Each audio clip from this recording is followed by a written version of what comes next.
अस्सलाम वालेकुम दोस्तों and welcome back to my channel. दोस्तों, आज हम आपके लिए एक बहुत ही ज़बरदस्त वीडियो लेकर आए हैं। इस वीडियो में हम आपको बताएंगे कि ओमान में कॉस्ट ऑफ लिविंग क्या है। आप विजिट वीज़ा पे जाते हो तो उस वक्त आपकी पर डे के हिसाब से कितना एक्सपेंस आता है, और आप जब बिजनेस या जॉब के वीज़ा पे जाते हो तो मंथली आपका क्या एक्सपेंस आता है। तमाम इस वीडियो में हम आपको बताएंगे स्टेप बाय स्टेप। तो हमारे साथ रहिए और इस वीडियो को एंड तक देखिए ताकि आपका कोई पार्ट मिस ना हो सके।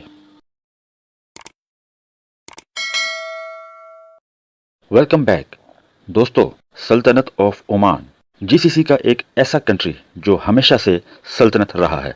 कभी किसी कंट्री ने, कभी किसी मुल्क ने इस पर कब्जा नहीं किया, बल्कि सल्तनत ऑफ ओमान ने कुछ अरसा पहले अफ्रीकन कंट्रीज पे कब्जा किया था और बाद में उसको आज़ाद कर दिया था, जिसकी वजह से यहाँ पर ओमान में अरबिक कल्चर के साथ साथ अफ्रीकन कल्चर भी पाया जाता है। दोस्तों, ओमान एक बहुत सेफ कंट्री है और ओमान के लोग बहुत ही प्यारे लोग हैं। वो फॉरेनर्स को बहुत ज़्यादा पसंद करते हैं और उनकी बहुत ही ज़्यादा रिस्पेक्ट करते हैं। दोस्तों, आप ओमान में या फिर किसी भी कंट्री में जब आप जाते हो तो आपको सबसे पहले जो चीज़ देखनी पड़ती है वो आपको अकोमोडेशन देखना पड़ता है, यानी कि रहने के लिए जो जगह।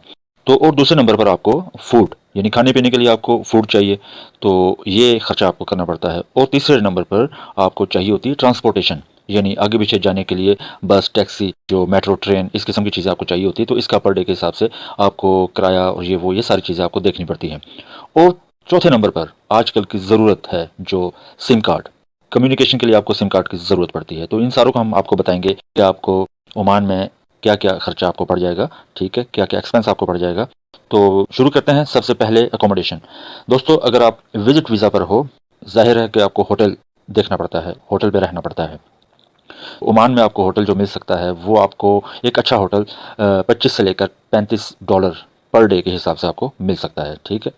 तो आप जितने दिन रहोगे, 10 दिन रहोगे, एक हफ्ता रहोगे, 5 दिन रहोगे, तो उस हिसाब से आपको ये आपने मल्टीप्लाई कर लेना है। अच्छा, अब दूसरे नंबर पर आता है फूड। आपको जाहिर है, आप विजिट वीज़ा पर हो तो आप थोड़ा सा, अगर 3 टाइम का खाते हो तो आपका ज़्यादा खर्चा आएगा, तो वही अगर आप 2 टाइम का कर दो तो आपका कम खर्चा आएगा।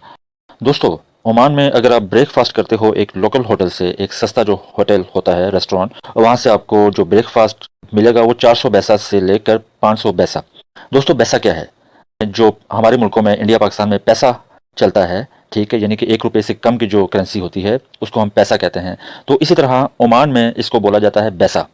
तो 1 रियाल में 1000 बैसा होता है। और इसी तरह आप अगर दिन का खाना यानी लंच या रात का खाना, वो आपको 800 पैसा से लेकर 1 रियाल तक का पड़ जाता है। कुल मिला के टोटल जो एक दिन का खर्चा आपका ओमान में आता है वो 2 रियाल से लेकर 2.5 रियाल यानी कि 2.5 रियाल तक का खर्चा आ जाता है। तो अगर इसी को हम डॉलर में कन्वर्ट करें तो तकरीबन $5 से लेकर $7 तक का आपका पर डे का खर्चा आ जाता है ओमान में। और अगर आप थोड़े से अच्छे रेस्टोरेंट पे जाते हो, हाई फाई रेस्टोरेंट पे, तो आपका तकरीबन एक टाइम का खाना जो है वो 3 रियाल से 4 रियाल तक का मिलता है। तो डॉलर में अगर देखें तो $7 से लेकर $11 तक का। लेकिन जो नॉर्मल होटल होते हैं ओमान में वो भी बहुत अच्छे और साफ़ सुथरे होटल होते हैं, तो ज़्यादातर लोग जो है नॉर्मल होटल से ही खाते हैं। दोस्तों, अब बात करते हैं ट्रांसपोर्टेशन। ओमान में आपको ट्रांसपोर्टेशन के लिए, आगे पीछे जाने के लिए, आपको या तो टैक्सी मिलेगी या फिर मिलेगी बस। तो बस का जो किराया है स्टॉप टू स्टॉप, ठीक है, वो है 300 पैसा। जी हाँ दोस्तों, आप एक स्टॉप से बैठते हो, दूसरे स्टॉप पे जब उतर जाते हो तो वो 300 पैसा आपका किराया है। और अगर आप टैक्सी यूज़ करते हो तो वो 4 किलोमीटर से लेकर 5 किलोमीटर तक आपको 2 से 3 रियाल चार्ज किया जाता है। और अगर आप थोड़े से लॉन्ग रूट पे जाते हो, एक शहर से दूसरे शहर तक, तो वो किराया जो टैक्सी वाले लेते हैं 4 रियाल। जी हाँ दोस्तों, ओमानी 4 रियाल। दोस्तों, एक चीज़ तो आपको बताना भूल ही गए। सबसे पहले जब आप ओमान में जाते हो तो आपको सिम कार्ड की ज़रूरत पड़ती है कम्युनिकेशन के लिए, आगे पीछे कॉल्स करने के लिए और डाटा, इंटरनेट यूज़ करने के लिए। तो जो सिम कार्ड है ओमान में वो आपको 2 ओमानी रियाल में मिल जाता है और जिसमें 30 GB डाटा आपको मिलता है। तो दोस्तों, इस तरह कुल मिला के आप अगर विजिट वीज़ा पर ओमान जाते हो तो आपका जो पर डे का जो खर्चा है, पर डे का जो एक्सपेंस आएगा ओमान में, वो $45 से लेकर $50 तक। इसमें आपका अकोमोडेशन, खाना पीना, आपका रेंट और आपका सिम कार्ड सब शामिल है इसमें। दोस्तों, ये जो खर्चा हमने आपको बताया है पर डे के हिसाब से, ये हमने पर पर्सन के हिसाब से बताया है। तो अगर आप 2 बंदे जाते हो तो आपका